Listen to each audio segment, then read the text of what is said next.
I wanted more in bed, so I cheated on my husband, but he hired a PI and ruined my life completely.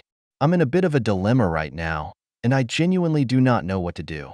This whole thing still feels so wrong, but so right, and I'm going to use this post as a place to rant. So pardon me if this might get long.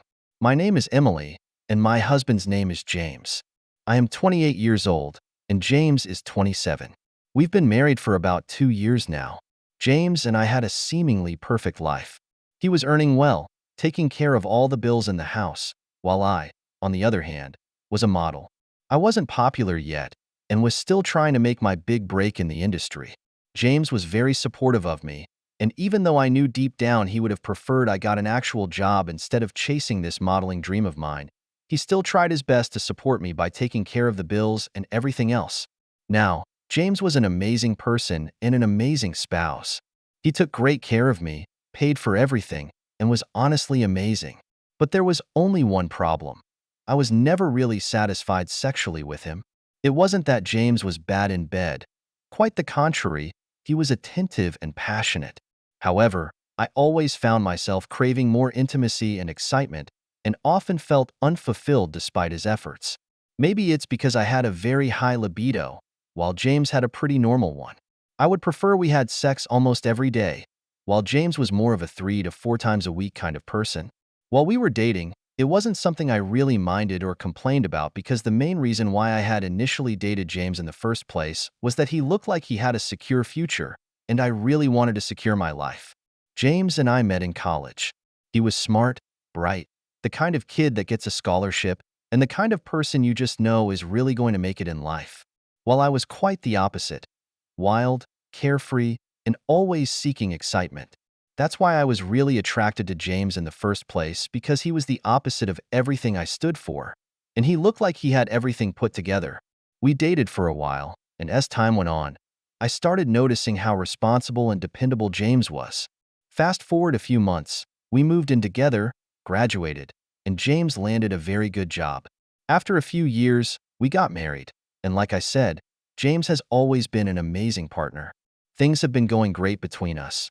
We always have date nights, and he puts in really good effort in our relationship. He takes care of me, and for a while, that was all I needed. However, time passed, and the lack of intimacy started to bother me. It wasn't that James was lacking in any way. He was attentive and loving. It was more about my own desires and needs, which seemed to be at odds with our current situation. I found myself craving more excitement, more passion, and more spontaneity in our physical relationship. And as much as I tried to push these thoughts aside, they kept creeping back into my mind. I just needed more passion, more spontaneity. The feeling of wanting to explore other people by opening our relationship started to nag at me relentlessly. It was a desire I knew would be a deal breaker for James, so I didn't even dare bring up the topic with him. James wasn't a fan of sharing or opening relationships. I tried distracting myself with new hobbies, like painting and various other activities, hoping they would take my mind off these thoughts, but they only served to worsen the void I felt. To make matters worse, James and I had a bit of a rough patch during this time. He gently suggested that I consider getting a job instead of staying at home all day. His words stung, even though he tried to say them in a caring manner. He implied that my modeling career wasn't taking off and that it might be time to move on from it. Modeling had been my dream since college, and I kept clinging to the hope that it would eventually flourish. James's doubts hurt me deeply. It felt like he saw me as a failure. Our arguments over this issue became frequent and heated. I strongly refused to give up on my dream and insisted that since James was managing the household and finances well, there was no need for me to work. However, as time passed, I realized that staying home was making me restless and bored, especially with the lack of modeling gigs. That's when I decided to take up a part-time job as a sales assistant in a fashion store. The pay wasn't huge, but I had the flexibility to set my own hours.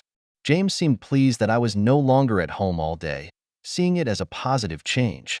It was during this job that I met Ryan. Ryan brought a new energy into my life, one that was fun and spontaneous. From the moment we met, it felt like we clicked effortlessly. We both worked at the same fashion store, but Ryan's charisma and talent set him apart.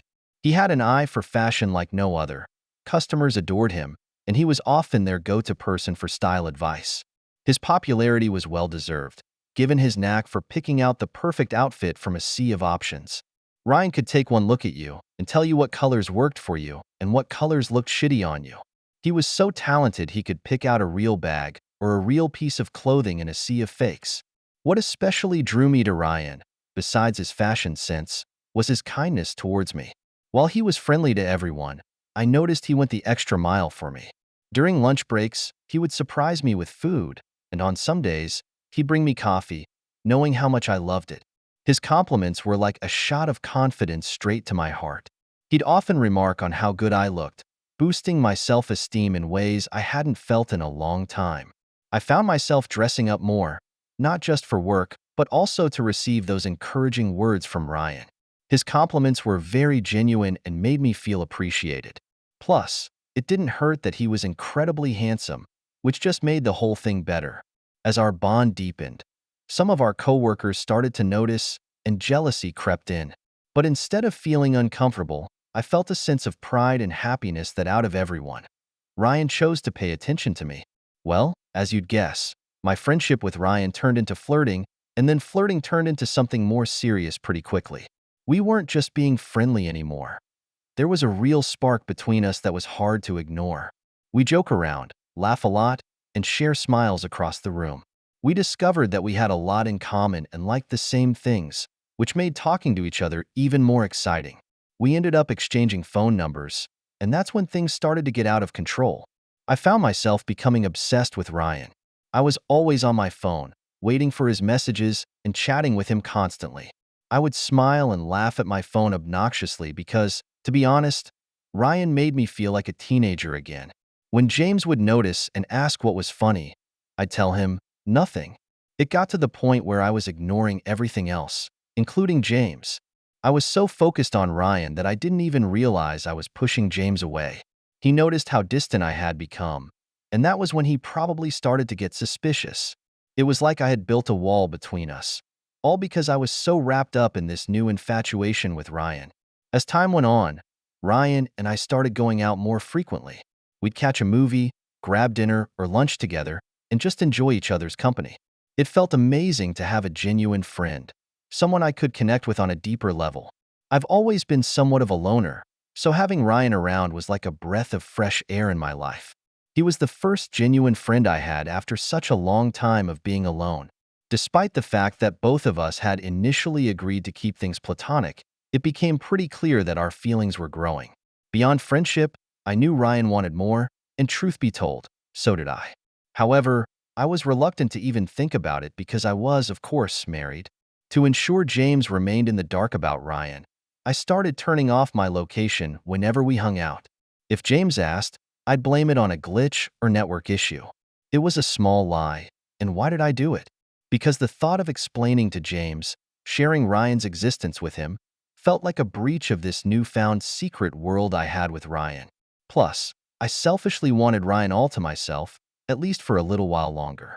Of course, James noticed the disconnect between us and tried to address it several times. He would sit me down, concerned, and ask what was going on with us. He wanted to understand why I seemed so distant and uninterested in our relationship. However, I would brush off his concerns and dismiss them as paranoia and insecurity. Whenever James brought up his worries, I would downplay them, telling him he was imagining things or overthinking. I reassured him that everything was fine between us, despite my actions that clearly said otherwise. I would deflect his questions and avoid any real discussion about the state of our relationship. This gaslighting behavior on my part only added to James's confusion and frustration. He knew something was off, but my denials and insistence that everything was okay prevented us from having honest conversations about our issues. I'm pretty sure that's something that also worsened his suspicions. James tried everything to win me back.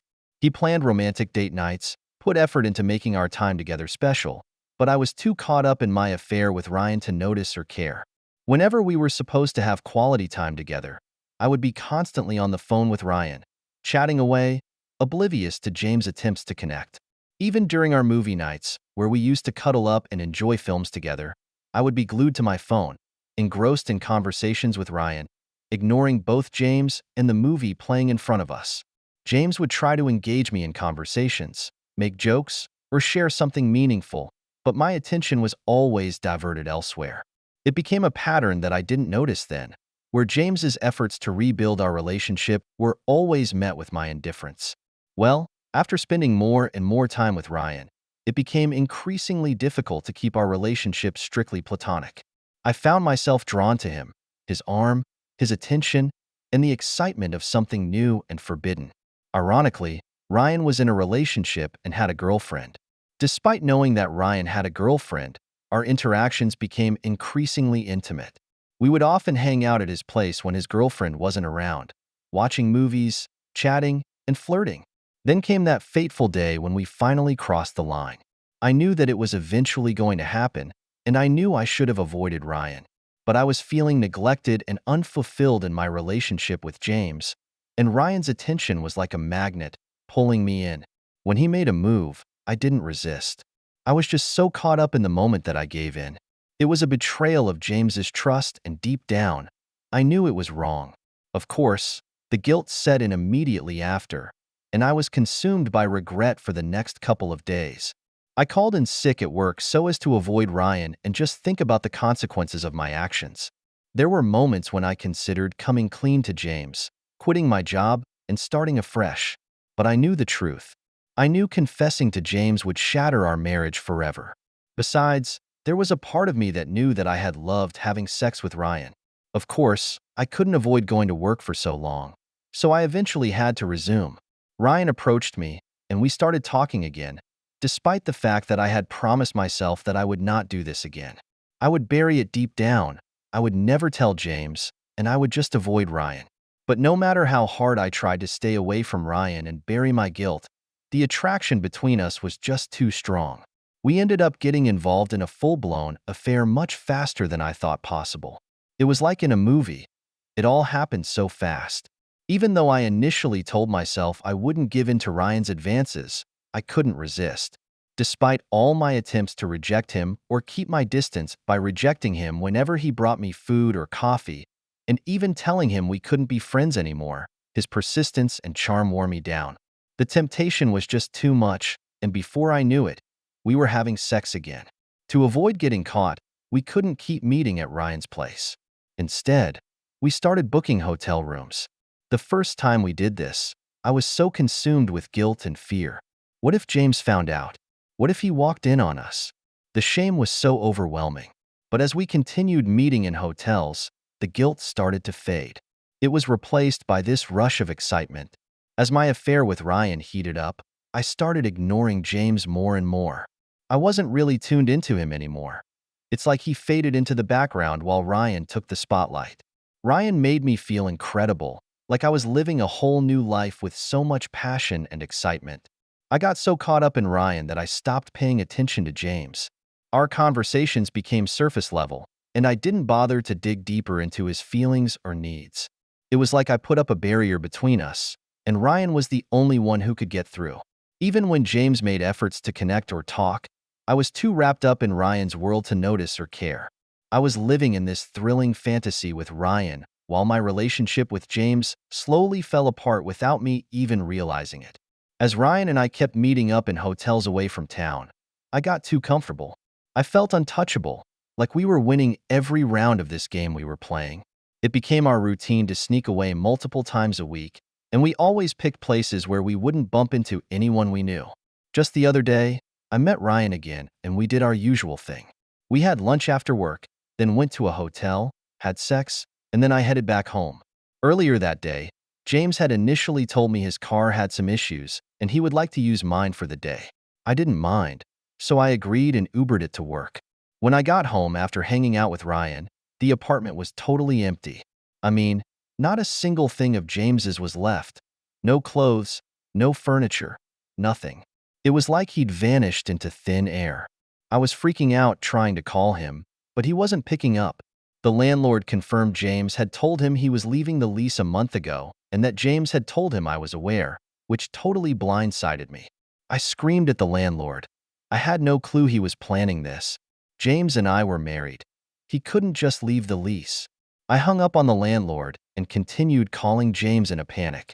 He finally texted me, sending over pictures of me and Ryan, basically confirming he knew about the affair. It hit me like a ton of bricks.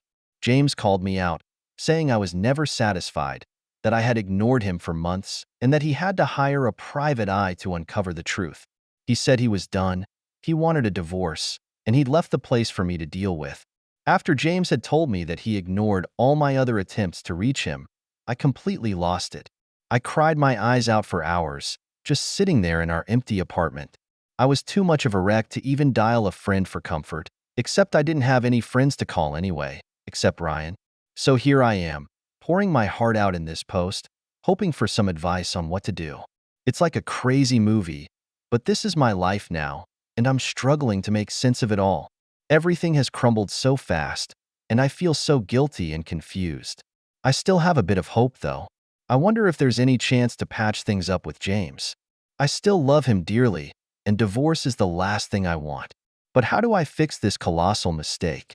Can I even earn back James's trust after betraying him like this? I also couldn't help but feel a bit of anger towards Ryan. I wanted to call him to yell at him, to blame him for everything that had gone wrong. But I know deep down that I caused a huge part in this mess. Update. I didn't plan on posting an update, but here I am. The response to my last post was overwhelming, to say the least. I've received a ton of negative comments and DMS, people shaming me, hurling insults, and saying I deserve what I got. They say I'm delusional and plain crazy. It's been a very rough ride, and it got so bad that I avoided Reddit for a couple of weeks before mustering the courage to post this update. So here's what's been going on. First off, I lost my job after James left and cleaned out our place without a word. I spiraled down, missed work for a week, and got fired. Surprisingly, no one reached out, not even Ryan. At that point, I was still trying to fix things with James, so losing my job wasn't my top concern. But James is set on divorce. He's made it clear that forgiving me for months of cheating is off the table. He wants me to sign the papers when they come. Financially, I'm in a bind since James handled most bills and our rent is huge. My options were to either get a roommate or move back in with my parents. I reached out to my parents, but they're not keen on me moving back in, given what James told them. They said they don't want me influencing my younger siblings. Tough love, I guess. I'm low contact with them for a reason. As for Ryan, when I reached out to him, he apologized for not initiating contact ever since and then ended our friendship. He did explain why, though. He said that James had contacted his girlfriend and shared the photos, which made her give him an ultimatum to either cut ties with me or she would leave him. Ryan said he thought about it for a while and realized that he loved his girlfriend but that I was just a fling. So he was making the difficult decision to cut me off. So here I am, looking for a roommate and bracing for divorce. I'd still go back to James if he changed his mind, but I'm not holding my breath. I'm facing the consequences and soldiering through. I know some of you will revel in this update, thinking I got what I deserved, and that's okay. I'm owning up to my mistakes and taking each day as it comes. Hey everyone, here's an update, although it's probably not the one I was hoping for. I found myself in a bit of a tight spot, and I'm navigating through it as best as I can. I got served, which means court is coming soon. And that means I need to find a lawyer. Affordable legal representation is hard to come by these days, and the costs are just crazy to handle. To handle the financial strain, I've started looking for a second job. This time, I'm aiming for something that pays better because I genuinely need the money. On top of that, I'm still on the hunt for a roommate and a more affordable place to live. Unfortunately, the housing crisis has made it incredibly tough to find a suitable place within my budget, and I'm feeling a bit stuck. This might be my last update here because the comments and feedback I've received have been less than supportive. It's been really sad with the rude, demeaning, and mocking comments that I get. Hey, it's been a while since I last posted. I know I said that would be my final update, but I felt it was important to share how things wrapped up. So, we went to court, and surprisingly, it was quite quick. There wasn't much to divide, and we settled things pretty swiftly. However, that didn't stop the flood of emotions I felt afterward. My constant neglect and disregard for my bond with James pushed him away. I had to go to the bathroom because I started crying. It hit me so hard that I had lost James and our life together. I never wanted a divorce, and the reality of it all was very difficult to accept. It felt like I was the only one who truly lost something meaningful in this whole ordeal. Meanwhile, Ryan gets to continue his life with his girlfriend, seemingly unaffected by our affair. On the job front, I'm still searching for a second job. The job market is tough, and landing something that pays well has been a challenge. Additionally, I haven't had any luck finding a more affordable apartment or a roommate. The money I had saved up is dwindling fast, especially since James cleared out our joint account when he left. He did leave me a portion, which I appreciate considering our circumstances. Living off that money has been a temporary relief, but without a stable income, I'm facing the very real possibility of homelessness. It's a scary possibility, especially since I don't have any friends to turn to for help. My parents have made it clear they don't want me back home, so I'm navigating this all on my own. This update will likely be my last. The comments and feedback here have been really negative, with no sympathy or understanding. It's been a very tough journey, but I appreciate the few support I did receive along the way. Thank you all for everything. My name is Miranda, female, 30 years old, but my father used to call me Mimi. My husband, or let me say my ex-husband, is Richard, male, 35 years old. We met at home. I don't know if you will understand if I say it like that. Well, Richard had come to my house to deliver some documents that my father needed because he was working at home that day since my mother was not feeling well. He came to our house and asked where my father was. I didn't answer him at first because I had just zoned out. The time I opened the door for him, I think he saw that I had zoned out and he just let himself in. That was when I managed to bring my mind back to reality. I was charmed by his handsomeness, his body posture, the way he dressed. One would swear he was a model or something. And not to mention when he opened his mouth, I just melted and zoned out on the spot.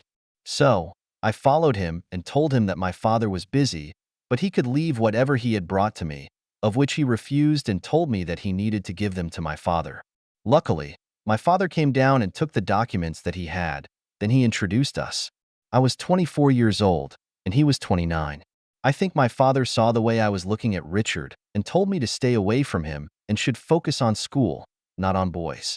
I first didn't understand why my father would say that, but with my stubborn self, I didn't listen. Instead, I would go to my father's practice and pretend like I was going to check on my father whenever I came from school, knowing very well that sometimes my father would work at home because he didn't want to leave my mother alone, and he didn't want any help her.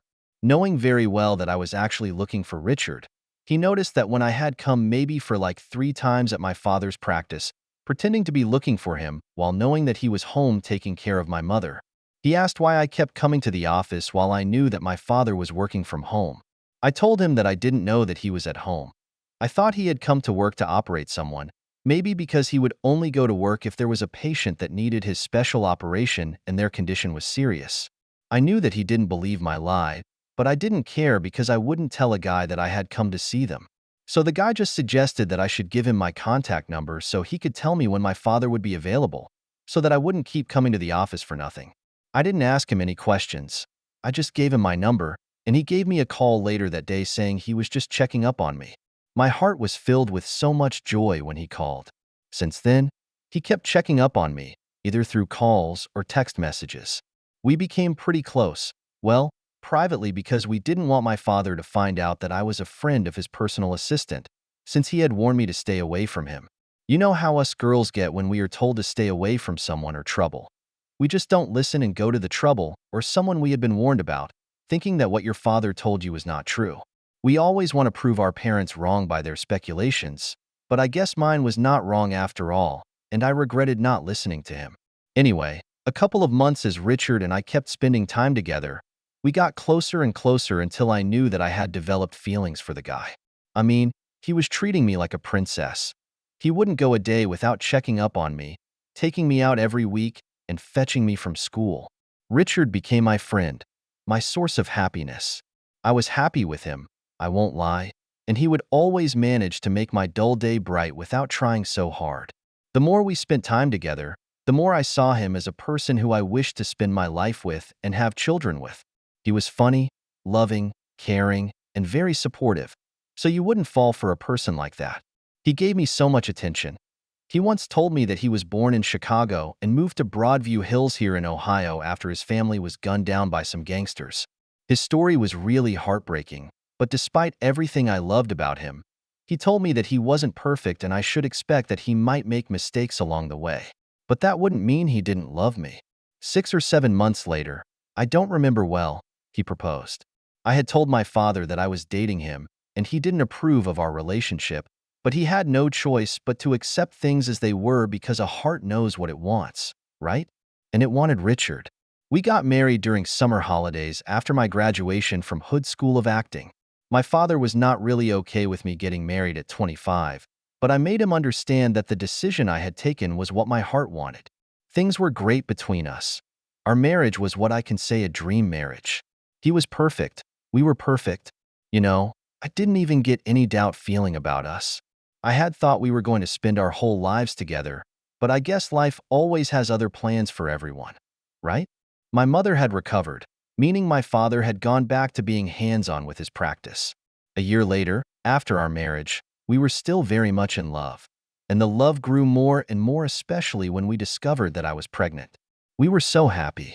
You know, my heart still bleeds when I think of how much hope and faith I had put into that marriage, only for it to just end like it had never even started. It went down the drain like ashes being washed away by the sea. 9 months later, I gave birth to the most precious and beautiful twins. I was so happy and in so much love with them that time. I knew I had been blessed with everything in life. I mean, I had the most loving, supportive, and caring husband and the most beautiful babies. What more would I have asked for? You know, sometimes being a housewife is somehow boring because you just don't do anything besides cleaning, washing, and cooking. I missed my life, you know. Plus, my husband had suddenly become busy at work, so most of the time he wasn't home till late. The twins were a great distraction for me because I would have been lonely to death if they were not there. They brought so much joy and happiness to my heart that I even didn't care much about Richard's sudden behavior, just as long as they were there. My heart was at peace. About 2 or 3 years later, Richard started changing for the worst. He would go out a lot, saying he was going out with his friends, and came back home very late. I knew his knock-off time since he was working for my father. While my father eventually accepted him as his son-in-law and allowed him to continue being his assistant, he trusted him, even though it wasn't fully, but he did trust him. The children would always complain that their daddy was no longer spending much time with them, and that would always break my heart because I didn't know what lie I would tell my children. I tried addressing that issue with Richard and begged him to at least show some love and attention to the children because they were noticing that their father had changed. To their little smart minds, they thought their daddy didn't love them anymore. Only if I knew that the bastard was actually on a mission to destroy my family and take away my rights.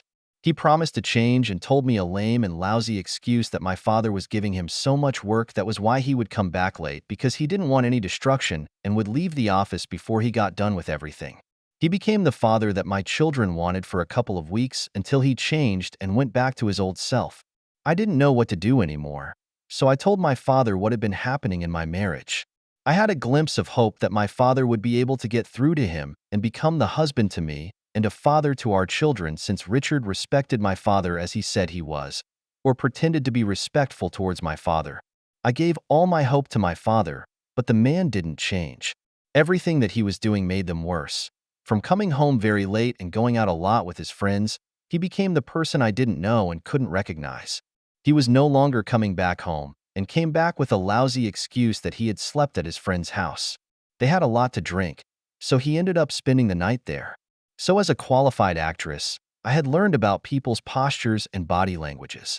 I knew when a person was lying, and Richard was lying straight to my face. After some time, I saw that there was no change in his behavior. I took my children to my parents' house, not because I wanted to try and fix my marriage with Richard, but I wanted to find out about his behavior. My conscience was telling me that he was doing something that he knew I wouldn't approve of, or something that would jeopardize our marriage. Cheating was the first thing that came to my mind when he started going out a lot and not coming back home, or even trying to spend some time with our children. Something was definitely off with him, and I knew I needed to find out what it was. You know, sometimes hiring a private investigator for your husband can be too extreme because it questions your marriage, loyalty, and trust between two married people. So I decided to just stay in the house and observe him. It was easy because the kids were not there, wanting my attention most of the time. I would order in, not because I was too lazy to cook or anything, but because I got tired of cooking for someone who never noticed my efforts and rarely ate my food or took it to work. It was really a waste of energy and food. I couldn't shake off the feeling that he was doing something that would definitely jeopardize our marriage. Things got too bad to a point that I was no different than single mothers. My husband was there, but he was not there. I don't know if you understand what I'm trying to say. Everything was just too much for me to bear. The children were so handful, and they would sometimes ask for their father, and I had to lie for him every single day. You know, the pain of having to lie to your children, telling them that their father was busy at work, even when you know deep down that he knocks off early and goes to wherever he spends most of his time with whoever he was spending time with. I loved my husband, but what he was doing to me was really what I never signed up for. And I needed to know what he was getting up to before I jumped into conclusions. I didn't even want to tell my parents about my marital problems until I knew what had been happening with the person I had married. One thing I will forever be grateful for that Richard had given me would be my children. You know, on that one, he gave me the most precious and priceless gift ever. I don't regret loving him because, till today, I still have some feelings for him. But I regret being the one who approached him as a cheap and easy woman. He took that as an advantage and used me to get what he wanted. It took me a very long time to realize that I was actually being played. But guess who won at the end? So one day, when I was chilling in my house, going through the internet checking jobs that I could do while staying at home, I decided to order some pizza to munch while searching for remote jobs. About an hour later, the delivery was at my doorstep. You know when you just take something that is delivered and not look at who delivered it because you are too busy glued to your phone? My consciousness was brought back to earth when the delivery guy greeted me and told me that I didn't pay on the app. I had even forgotten that I chose to pay on delivery. You know, when I lifted my eyes up, I saw this baby-faced looking guy, and oh my God, he was so handsome. I didn't even know that there were such handsome delivery guys nowadays. The delivery guy asked for water, so I invited him inside. When I had to give him his water or something, he tripped me, and I almost fell. Luckily, the handsome, slim-fit delivery guy caught me on time. Mind you, that time I had only a robe on, so when I fell on him, it also untied itself and boom. My underwear was revealed in front of a handsome and yummy stranger. We found ourselves lost in each other's eyes. You know, when they say there is love at first sight. Well, to me, it was lust at first sight. You know, when you are way too close with a person to a point that your nasty mind tells you just to either shoot your shot or kiss the guy. I don't know what was happening between me and the delivery guy, but the chemistry was there. You know, there was this attachment or connection that we had that I couldn't even put a finger on or even try to explain. You know, when you have that long-lost lover and after years you find each other and the lost love gets renewed again? That was how I felt with the delivery guy. I couldn't hold myself any longer. I ended up smashing my lips on his, and fortunately, he accepted it. Everything just happened too fast because one minute we were kissing, and the other we were making out on a couch. I know, that move is not so cool, but do you blame me? I couldn't resist it. So that was how our thing started. Sometimes we would meet at my house if my husband was not around, or meet at a guest house because hotels are not so private and anyone can see you walking in and out of it. The delivery guy introduced himself as Charlie.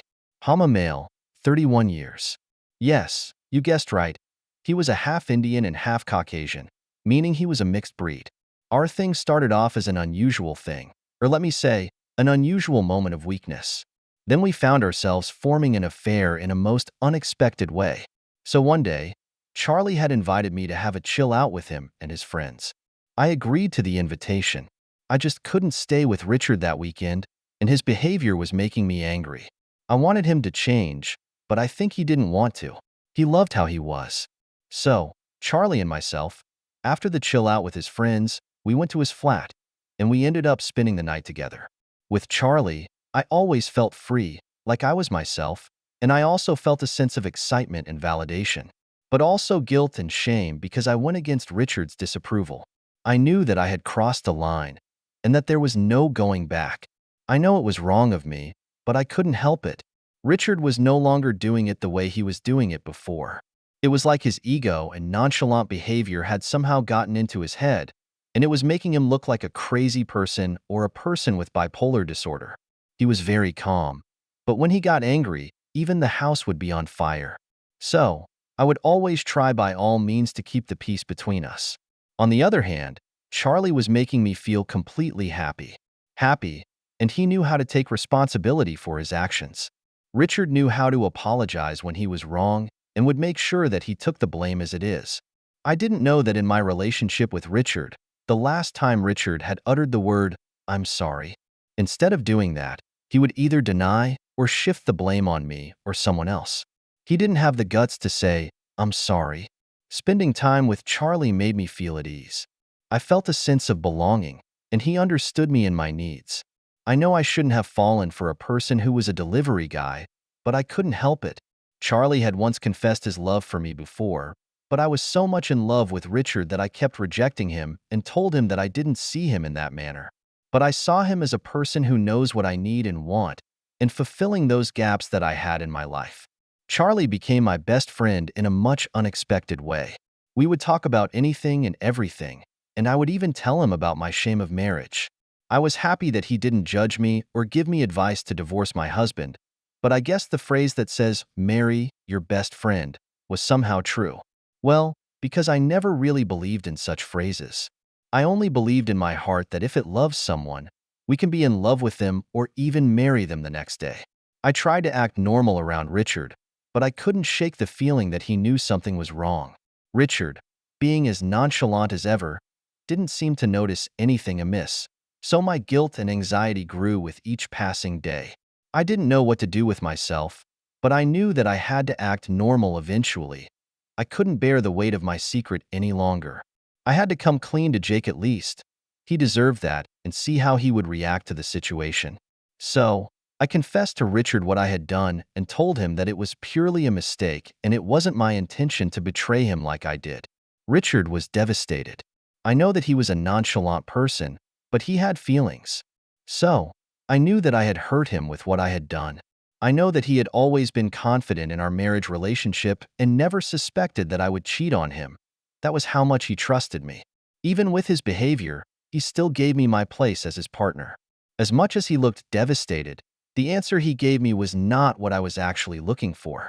You know, when you decide to come clean to your partner just because you feel guilty and remorseful of what you have done, you expect your partner to act ballistic and maybe explode like a bomb.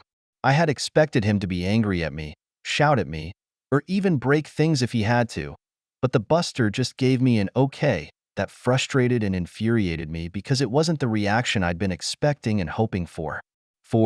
I asked myself the whole day if Richard still loved me, and why would he give me a simple and dry, okay, after I had confessed my sins to him.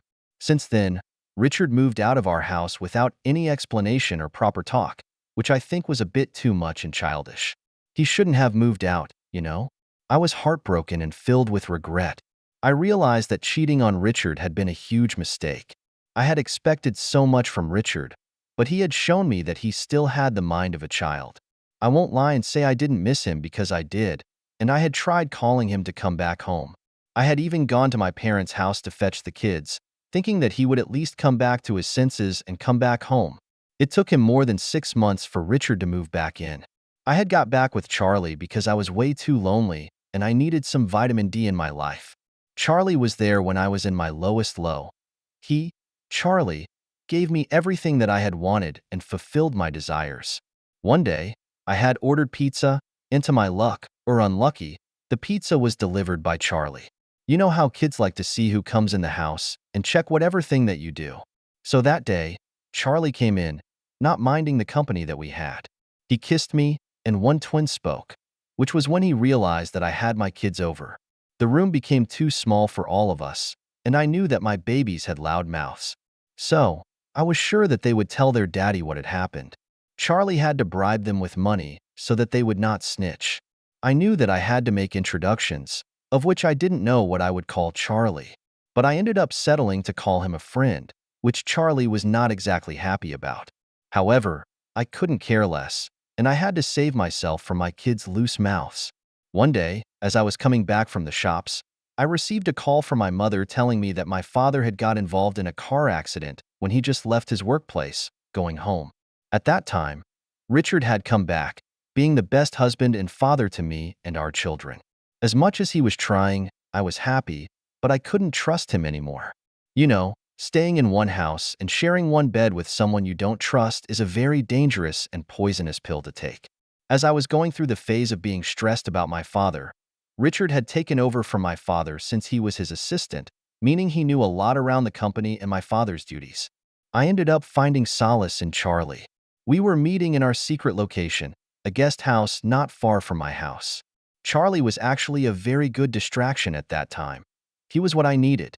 So after our lovemaking sessions, or well, a lot of lovemaking sessions, we decided to order in because we had planned to spend the night at the guest house. As we were still waiting for the pizza that we had ordered, Charlie saw that it was taking its own sweet time to be delivered. So, he suggested we go to the pizza restaurant and take the order ourselves. Because he was on duty when he came to the guest house, as I have said before, Charlie knew me. He knew my happy and joyful mood, and he knew when I was not in a right state of mind or going through something or sad. When I called him, he was the one who suggested that we go to the guest house later. On the other hand, there was a knock at the door. In my mind, I had thought that maybe it was the first delivery guy. That time, Charlie was back with our food and another thing. We had forgotten to cancel the other order because we were so caught up in our bubble. So, I went to get the door while Charlie was in a small kitchenette, dishing out food. Mind you, we were on our underwear. Well, I had my lingerie on while Charlie was in his briefs. When I opened the door, I saw this handsome guy. He told me that he was there to deliver my order and even apologized for the delay. I took the box of pizza and, as I was about to close the door, the man asked for water, saying that he had lost direction to the guest house, so it took all of his energy. With my kind gesture, I asked the guy to come in so I could give him the water he had asked for. I went to the kitchen and poured him cold water. But when I turned to give him his water, I got the shock of my life. You know when you get a shock that is very extreme to a point that you even feel your heart stop beating for a moment, your mouth goes dry, your palms and forehead sweat like you were running a marathon, and even your breathing pace changes. It was like I was running a 50-kilometer race in an hour. Charlie had gone back to the room that we were in, so he came back to fetch me, saying that my food was getting cold. He found me in the statue position, not moving or anything. I was just lost for words and didn't know how I should feel. Charlie greeted the man, then asked why I looked like I had seen a ghost. You know, when your mouth is dry and no voice is coming out.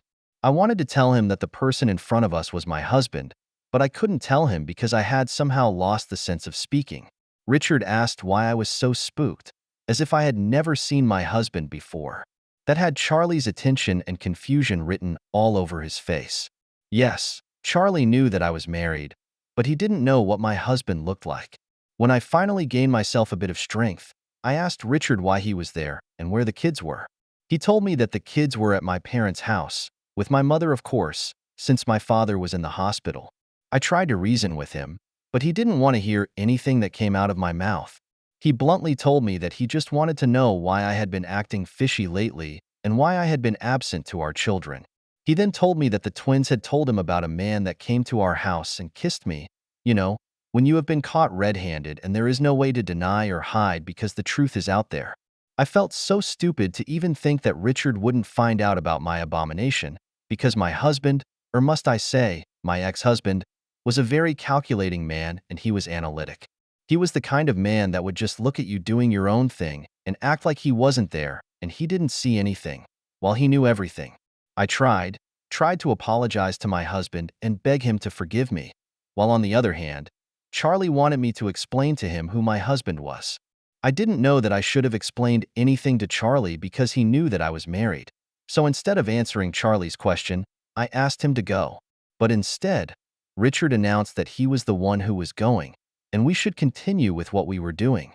He even apologized for disturbing us, as you can imagine, and told me that I would find him home.